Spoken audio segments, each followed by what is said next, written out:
Hello everyone. Today we are going to discuss the topic of partial differential equation. अब partial differential equation है क्या?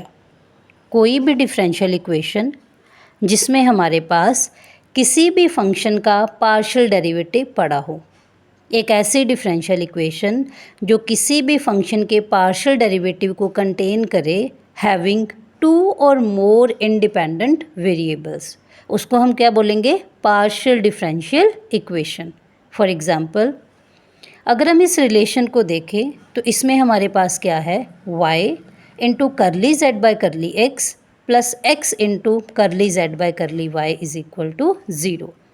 अब ये एक डिफरेंशियल इक्वेशन है जिसमें हमारे पास z जो है this is a function of x and y. z x और y दोनों का फंक्शन है और इस रिलेशन में हमारे पास पार्शियल ऑर्डर डेरिवेटिव पड़ा है, फर्स्ट ऑर्डर पार्शियल डेरिवेटिव. अगर हम सेकंड एग्जांपल की बात करें, in that case we have second order partial differential equation. तो इस तरह की जो हमारे पास रिलेशन होंगे उसको हम क्या बोलेंगे? Partial differential equation.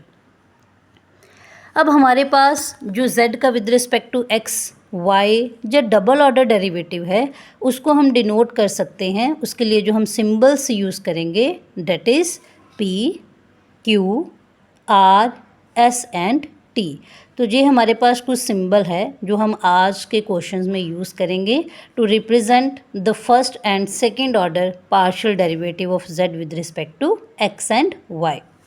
जैसे p है this is equal to curly Z by curly X, r is curly square Z by curly X square, s curly square Z by curly X curly Y and t क्या है? This is the second order partial derivative of z with respect to y. तो these are some important results. अब next हमारे पास क्या है? कैसे हम कोई पार्शियल डिफरेंशियल इक्वेशन को फॉर्म कर सकते हैं. Formation of partial differential equation by eliminating arbitrary constant. हमने कोई पार्शियल डिफरेंशियल इक्वेशन फॉर्म करनी है और कैसे करनी है? The first method is by eliminating arbitrary constant. अब इसके लिए हमारे पास एक रिज़ल्ट है. हमें कैसे पता चलेगा कि जो आप पार्शियल डिफरेंशियल इक्वेशन बना रहे हो उसका ऑर्डर क्या होगा? वो फर्स्ट ऑर्डर होगी, सेकंड ऑर्डर होगी? तो उसके लिए हमारे पास एक इम्पॉर्टेंट रिज़ल्ट है. सबसे पहले उसको देखते हैं. अगर किसी भी रिलेशन में जो नंबर ऑफ़ आर्बिट्ररी कांस्टेंट्स हैं जो हमने एलिमिनेट करने हैं this is equal to number of independent variable. अगर आर्बिट्ररी कांस्टेंट और नंबर ऑफ़ इंडिपेंडेंट वेरिएबल वो सेम है तो जो हमारे पास पार्शियल डिफरेंशियल इक्वेशन बनेगी उसका ऑर्डर क्या होगा? First order. तो ये पहला हमारे पास इम्पॉर्टेंट रिजल्ट है partial differential equation of first order के लिए. सो फर्स्ट ऑर्डर के लिए arbitrary constant and number of independent variable दोनों आपस में क्या होने चाहिए? Equal.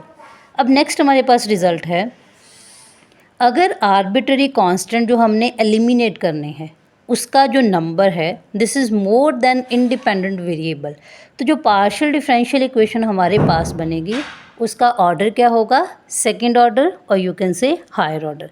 So whenever arbitrary constant is more than the number of independent variable the partial differential equation of higher order is obtained. अब हम क्वेश्चन देखते हैं. Form a partial differential equation by eliminating arbitrary constant from this relation. अब हमारे पास एक function given है z this is equal to a x e raise to power Y plus 1/2 a square e raise to power 2y plus b, और यहाँ से हमने एक डिफरेंशियल इक्वेशन को फॉर्म करना है.